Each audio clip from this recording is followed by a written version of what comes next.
ఉద్యోగుల బదిలీలకు పచ్చజెండా, కనీసం 2 ఏళ్లు నిండితేనే దరఖాస్తుకు అర్హత. సో మీరు ఎక్కడైనా పనిచేస్తున్న వాళ్ళు అక్కడ 2 ఇయర్స్ కంప్లీట్ చేసుకోవాలి. ఒకవేళ అక్కడ 2 ఇయర్స్ కంప్లీట్ అయితేనే మీరు అప్లై చేసుకోవడానికి మీకు అర్హతని సాధిస్తారు. ఈ ఎంప్లాయీస్ ట్రాన్స్ఫర్స్కి గ్రీన్ సిగ్నల్ వచ్చిందట.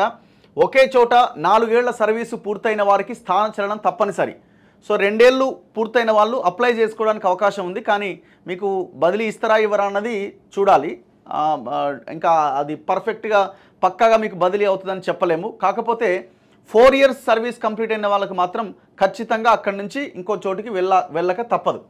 ఒక క్యాడర్లో 40% మించి సిబ్బందిని బదిలీ చేయరాదు.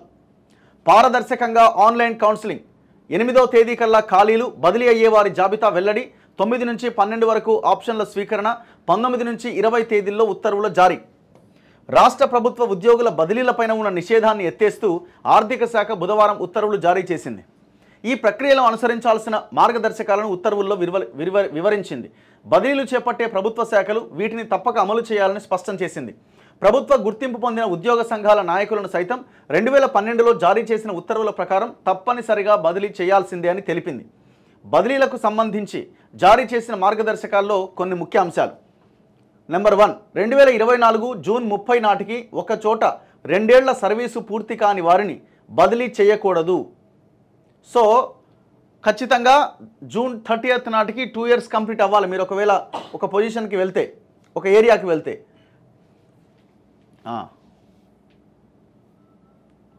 2 ఏళ్లు పూర్తయిన వారు మాత్రమే దరఖాస్తుకు అర్హులు. కానీ భార్యాభర్తల నిబంధన కింద బదిలీ కోరే వారికి ఇది వర్తించదట.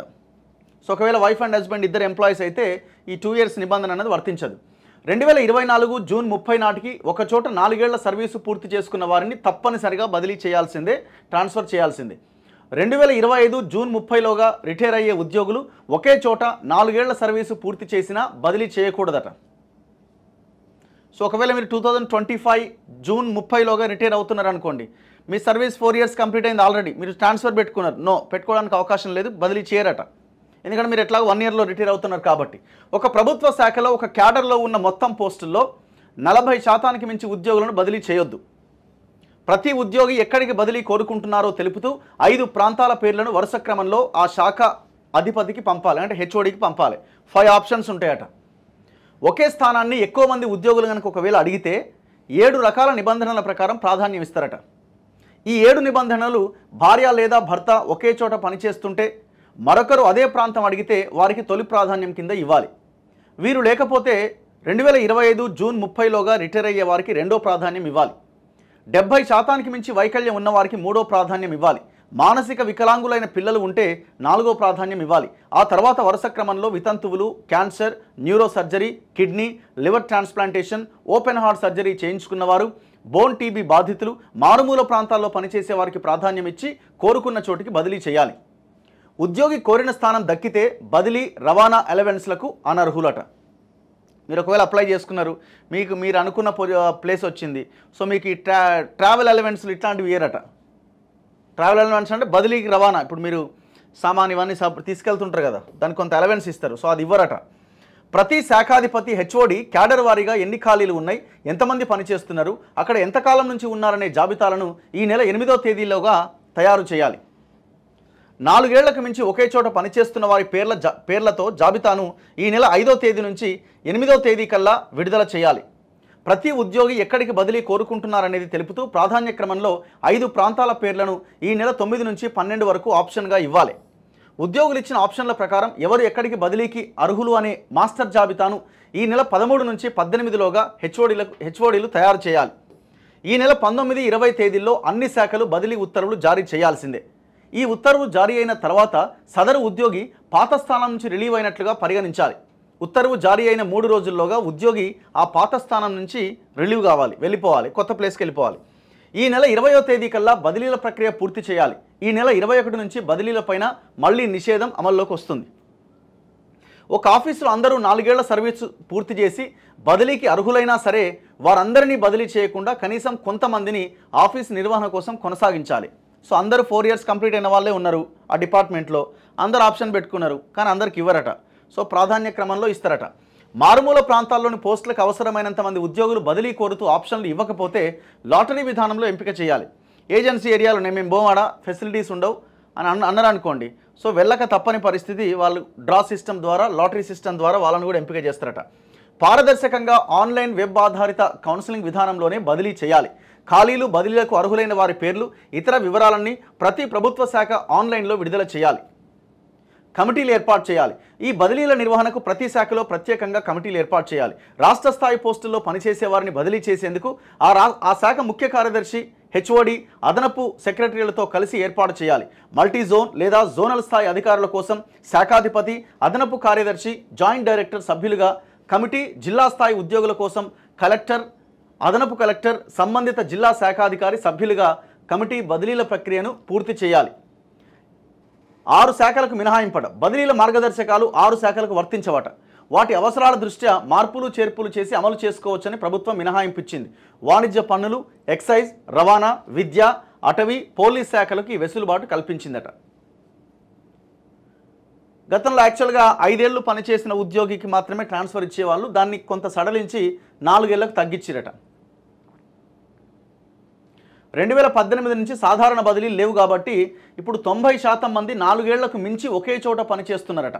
సో ఖచ్చితంగా వారంతా ఈ బదిలీ జాబితాలోకి వస్తున్నారనమాట.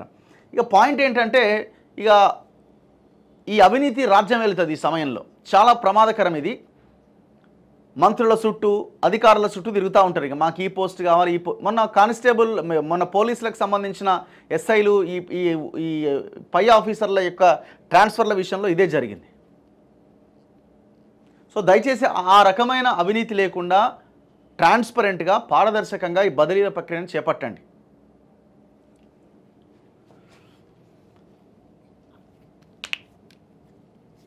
ఇగో నగరాల పోస్టులకు భారీ డిమాండ్ అట. ఇప్పుడు చూడండి, మీరు ఎస్ఐలు, సిఐలు వీళ్ళు ట్రాన్స్ఫర్స్ అయినప్పుడు ఈ మారుమూల ప్రాంతాల్లో ఉన్నవి తీసుకోరు. వీళ్ళు మారుమూల ప్రాంతాల్లో ఉన్నవి తీసుకోరు, హైదరాబాద్లో ఉన్నది కూడా తీసుకోరు బేసిక్గా.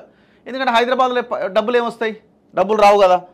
ఈ నగరాలు, టౌన్లు ఉంటాయి కదా, బాగా కంపెనీలు ఉన్నాయి, లేకపోతే శాండ్కి సంబంధించిన ఈ బీచ్, రీచ్లు ఇవన్నీ ఉన్న ఏరియాలు ఉంటాయి కదా. సో ఆ ఏరియాలను సెలెక్ట్ చేసుకుంటారు. వీటికి చాలా పెద్ద ఎత్తున డిమాండ్ ఉంటుంది. లోకల్ ఎమ్మెల్యేలు కూడా ఇట్లాంటి వాళ్ళే మాకు కావాలని ఏరికోరి మరి సెలెక్ట్ చేసుకుంటారు. ఇది గత గవర్నమెంట్స్లో ఉండే. మరి వీళ్ళు కూడా మొన్నటిదాకా కూడా అదే వ్యవహారం జరిగింది. నగరాల పోస్టులకు భారీగా డిమాండ్ ఉందట. ఆర్థిక శాఖ జారీ చేసిన మార్గదర్శకాల్లో అస్పష్టత కారణంగా హైదరాబాద్, వరంగల్, ఖమ్మం, కరీంనగర్ వంటి నగరాల్లోని పోస్టులకు ఎక్కువగా డిమాండ్ ఉండే అవకాశం ఉందట. ఒక శాఖలో ఒక క్యాడర్ ఉన్న మొత్తం పోస్టుల్లో 40% వరకు బదిలీ చేయాలి అని ఆదేశించారు. ఒక స్థానంలో 4 ఏళ్ల సర్వీసు పూర్తి చేసుకున్న వారందరినీ బదిలీ చేయాలని పేర్కొన్నారు. ఇంతకుముందు 2018లో సాధారణ బదిలీలు జరిగినాయి. అంటే అప్పటి నుంచి 6 సంవత్సరాలుగా ఉద్యోగులంతా పాత స్థానాల్లోనే కొనసాగుతున్నందున కొన్ని శాఖల్లో 90% మంది ఉద్యోగులను 4 ఏళ్ల నిబంధన కింద తప్పనిసరిగా బదిలీకి అర్హుల జాబితాలో అన్ని శాఖలు వెల్లడించాల్సి ఉంటుంది. వీరిలో భార్యాభర్తలు 2025 జూన్ 30లోగా రిటైర్ అయ్యేవారు కోరుకున్న స్థానాన్ని తప్పనిసరిగా ఇవ్వాలని నిబంధన పెట్టారు. త్వరలో రిటైర్ అయ్యే వాళ్ళు నగరాలకు వచ్చిన ఏడాది కల్లా రిటైర్మెంట్తో ఆ పోస్టులు మళ్ళీ ఖాళీ అయితే 2025 జూన్ 30లోగా రిటైర్ అయ్యే వారిని బదిలీ చేయవద్దని ఒక నిబంధన పెట్టి వారు కోరుకుంటే ఎక్కడైనా ఇవ్వొచ్చని మరో నిబంధన పెట్టడంతో మార్గదర్శకాల్లో అస్పష్టత కనబడ్డది. సో కొన్ని క్లారిటీ లేవన్నమాట. సో ఫస్ట్ ఏమన్నారంటే, ఈ 2025 జూన్ 30లోగా రిటైర్ అయ్యే వాళ్ళకి అసలు వాళ్ళకి ఇవ్వద్దు, వాళ్ళు అక్కడే రిటైర్ అయిపోతారని చెప్పారు. మళ్ళీ రెండో లైన్లో ఏంటంటే, వారు కోరుకుంటే ఎక్కడైనా ఇవ్వచ్చని మరి ఇంకొక ఆప్షన్ పెట్టారు.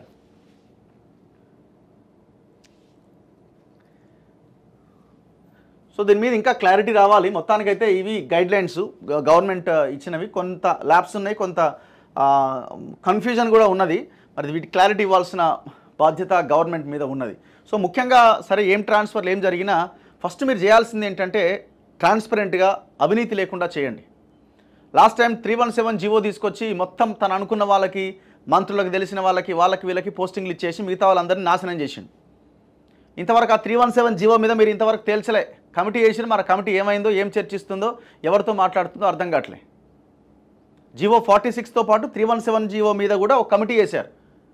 పాపం వాళ్ళు భార్యాభర్తలు డిఫరెంట్ ప్లేసెస్లో అసలు సంబంధమే లేకుండా వాళ్ళకి పోస్టింగ్స్ ఇచ్చారు, బదిలీ చేసిరు 317 జీవోతో.